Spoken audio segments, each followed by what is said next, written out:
Bonjour à tous.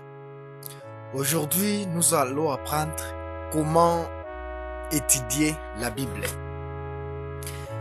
Pensez-vous comment vous avez reçu votre Bible pour la première fois? Prenez-vous vraiment un instant de réfléchir sur la valeur de ce livre? Aujourd'hui, nous allons explorer l'ensemble des pratiques pour étudier la Bible. Premièrement, pour étudier la Bible, il faut choisir le temps.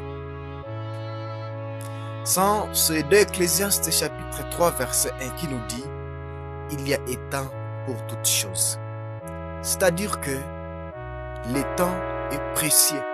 Comme vous avez un rendez-vous dans votre vie, un rendez-vous pour aller à l'école, un rendez-vous pour aller à l'église, un rendez-vous pour votre travail, il faut aussi avoir un temps pour étudier la Bible.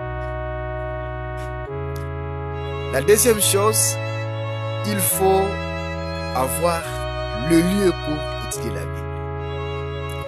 Nous prenons l'exemple de Jésus-Christ, c'est dans Marc chapitre 1 verset 35 qui nous dit « Vers le matin, pendant qu'il faisait encore très sombre, il se leva et sortit pour aller dans un lieu désert où il pria. » Cherchez donc un endroit pour étudier la Bible afin d'éviter toute distraction.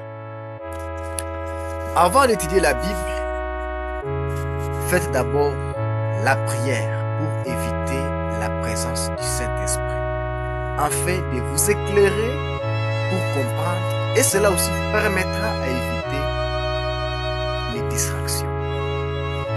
Deuxième chose, lisez et écrire. Tu dois avoir un agenda pour vous aider à approfondir en écrivant les points clés pendant la lecture. Sachez-le bien donc, qu'en étudiant la Bible, il y a une double bénédiction.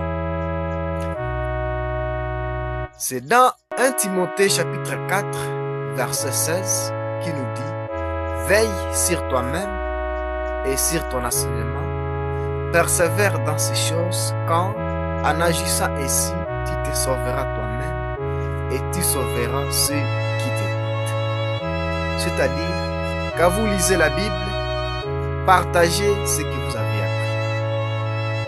Enfin, vous allez comprendre que il est doux d'apprendre la parole